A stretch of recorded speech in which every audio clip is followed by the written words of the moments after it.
What's up, fellas? The topic of this video is iron oxide production or iron oxide synthesis. And we're doing the red iron oxide. And one of the reasons I was interested in it is because of its high emissivity properties. And you all know I've been trying to make a high emissivity refractory paint and glue and a crucible paint. And I wanted to show you guys one of the best ways to make large quantities of rust, for lack of a better term. Some people use the rust for thermite and stuff like that. I've been making some composites out of it and some geopolymers. I have not used metakaolin on this yet. This is just the regular iron oxide and aluminum oxide with some potassium hydroxide water glass. And I made a couple of sample wafers out of it. And I wanted to show that stuff to you. But first, let's talk about the electrodes. These are the electrodes that I used. This right here is the anode, and you can see it's heavily deteriorated. I welded some flat pieces of metal together to increase the surface area. And this right here is a piece of angle iron that was used as an anode. And you can see it's eating itself up pretty good. It was about this long, and we dissolved that whole bottom section off of there. Made some really sharp edges there. And this right here is my lead cathode. It said that the lead does not come off in the reaction, and I've used this lead cathode in a lot of other electrical processes. So it's very suitable for this because it doesn't degrade. You could probably use an iron electrode also. I don't think it would be that big a deal, but the main reason I'm making this rust, which we have some of it right here, is because of its high emissivity properties at high temperature. We're talking on the order of 0.98 emissivity, which is very high. And this is some pretty cheap stuff to get a hold of. A lot of the other high emissivity substances are very expensive. And this stuff is pretty cheap. So let's see what we got going on here. This is a piece of the ceramic that I made. It's fairly hard stuff. Kind of easy to break. I can't break this smaller piece. That actually hurt my hands to do that. I don't know if you can see where it cut into me there or not, but pretty hard stuff, and it makes a fantastic adhesive. This brick right here was glued together, and then I took it by the hand and tried to break this glue joint, and the brick itself broke before the glue seam. So it's a very strong glue. I did the same thing to this piece right here, and the substrate detached. So the glue itself was strong enough that it ripped substrate, kind of like what we see here. Taking the glue off, the adhesion is so good that it overcomes the cohesion of the substrate, which is pretty awesome. So it makes a very good high temp refractory glue. This right here is a crucible lid that I use to keep turbulence off of any material I might be calcining. I've glued this piece back together because it cracked. I used the refractory glue to glue that back together. I almost want to break it to see how strong it is. Okay, so I cannot break this glue seam. You can clearly see this piece was cracked in half. And I made a refractory glue without any metakaolin, I might add. I've got some metakaolin. We're going to be seeing some of that later, but it still made an extremely powerful refractory adhesive. I also use it as a crucible paint for silicon carbide crucibles. This stuff is awesome. It is a very highly refractive material, but it does have a downside. If you go above a cone 10 or 2,250 degrees, iron oxide becomes a flux. And you can see here what the crucible paint did to this crucible, which isn't bad. Sometimes you need that flux to melt things back together. So it does have a temperature limit for a high emissivity coating, but a lot of furnace operations never go that high. So if you're melting brass or aluminum, this stuff will work all day. So now that we've seen that, let's take a look at some details about production of iron oxide or rust. All right, fellas, so a couple of quick rules to go over. We'll use a diagram for that purpose. One thing you want to do is keep the surface area of your anode larger than the cathode in most cases. And if you notice that the power output you're running at, let's say you have a battery charger and you hook up to this, you're kind of stuck at 12 volts. So you may get a situation where your current density is too high, and you'll start to see bubbles bubbling off of the plate. And if you're using sodium chloride as an electrolyte, you're going to get chlorine gas production on the plate, which is not good. We'll go over that in a second, why it's not good.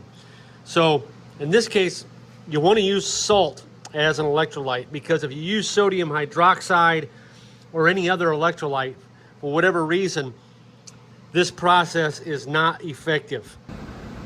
All right, so this is what I'm getting with the sodium hydroxide electrolyte. I don't know if I like this method. I'm wondering if we should just go with the salt water only. So, two things with the sodium hydroxide being an issue. You produce way too much gas and you're wasting too much electricity. This is a sodium chloride bath, and I want to show you what your electrode should look like. You should have green iron hydroxide growing off of it. See all that green crap? That's the iron hydroxide formation. And this is what you want to see on your anode. You don't want to see that black iron oxide.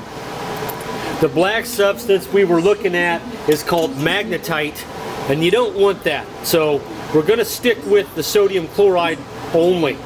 No sodium hydroxide.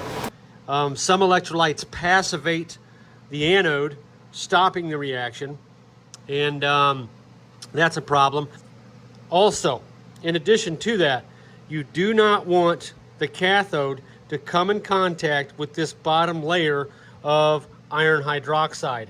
If this layer rises up and touches the cathode, iron will begin to plate out onto the cathode, which is problematic for the production of the iron hydroxide. So let's say you put your anode in the bath and you notice that it is bubbling and you're stuck with 12 volts or whatever voltage, or if you just want to up production, what you do is you make the plate bigger, weld another piece of metal on there and make the anode bigger, and that reduces the current density by doing that. So the lower current density allows for the iron hydroxide reaction to take place without the other side reactions, such as splitting, the sodium chloride and creating chlorine gas and sodium hydroxide. So that's a side reaction you want to avoid. And one of the reasons for that is if you're producing chlorine gas on this element, you're also going to be producing ferric chloride. And when you heat ferric chloride, it releases chlorine gas. It's a very destructive gas. Chlorine gas will rust out everything in the shop, and you don't want to be breathing that crap. Also, some steel has sulfur in it, so when you go to heat the iron hydroxide, you may be producing sulfur dioxide. And if you breathe that in, it turns into sulfuric acid, so not a good situation to be in. Okay, so now we have just salt water without the sodium hydroxide. That right there. So I might add some salt. See, there's no bubbles, and it should start to dissolve off into there. I'm going to add some more salt to get more current going.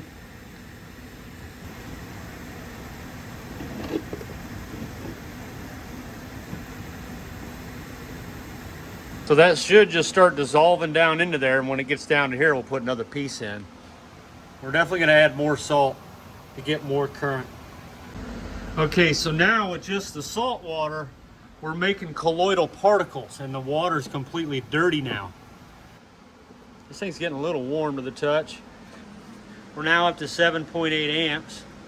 I added more salt. And this is going to be better because the colloidal particles will be easier to work with versus that black hard iron oxide and iron hydroxide that we were getting on the plate. So now to get the salt out of our solution here, we are going to do a dilution decantation. We're going to fill this container up to the top like 3 or 4 times, let that material settle, and we're going to decant the top layer of water, and that should extract a lion's share of the salt that was used as the electrolyte. May not be completely foolproof, but we're going to get it down to usable levels doing this. But I wonder if we could bring the house lights up, because I need to see everyone's eyes. So, and I'm not preaching against romantic lighting. But I want to... Okay, so we have our iron hydroxide solution here, and we're going to heat it up. All right, fellas, so our target temperature is on the order of 500 degrees Fahrenheit. Now, if this has some sulfur in it or some chlorine, ferric chloride, it's going to off-gas. So you got to do this in a ventilated area. I removed it from the stainless steel bowl because, as you can see, we're getting some chromium contamination. Look at that little flake there. Not ideal. I don't want any contamination in this.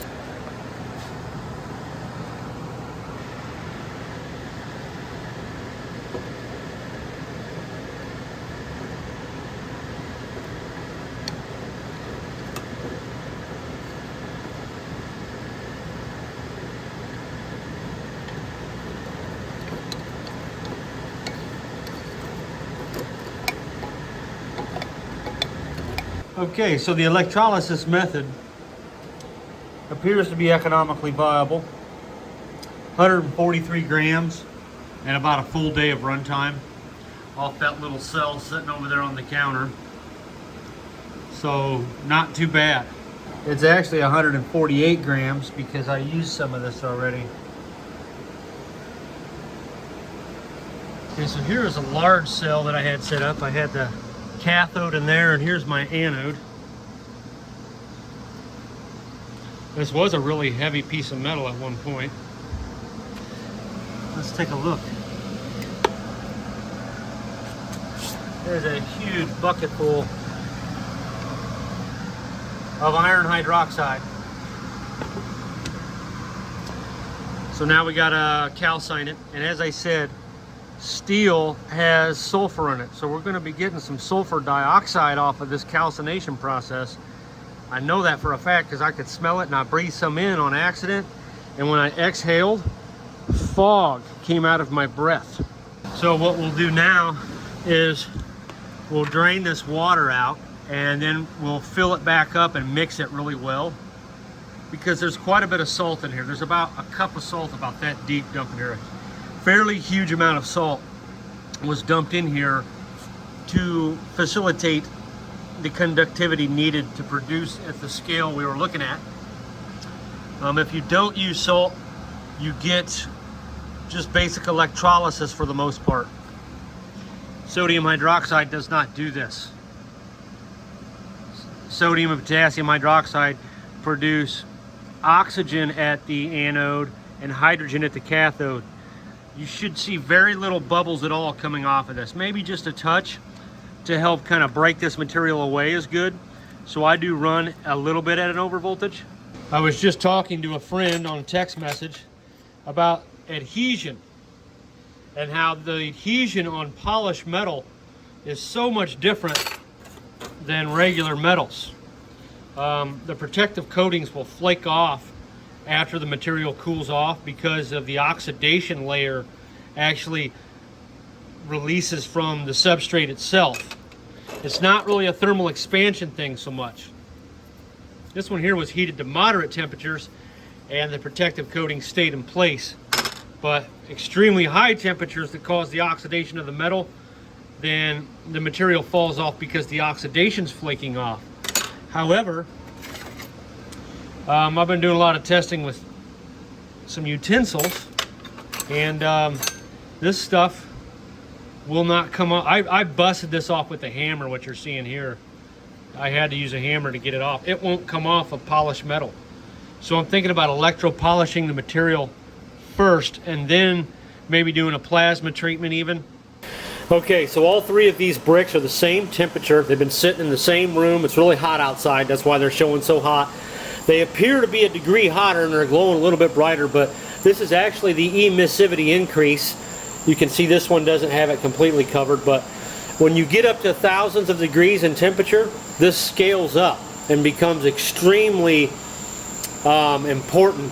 So the furnace walls are actually emitting far more infrared heat, kind of like the hot coals from a campfire are burning you more than the fire itself. That's what we're going for. We want the furnace walls in the furnace to emit more energy than just regular the 0.6 emissivity of refractory. This stuff has an emissivity of 0.98 at those temperatures, and most refractory is only 0.6 at those temperatures. Alright, so I want to give a shout out to Nerd Rage for helping me with some of the info in this video. I'm an old friend of Nerd Rage's. He helped get my channel out there about 15 years ago. He did a review on my channel, and the next day I had 1,000 subscribers. Way back when I only had like 25 subs. So just want to give him thanks.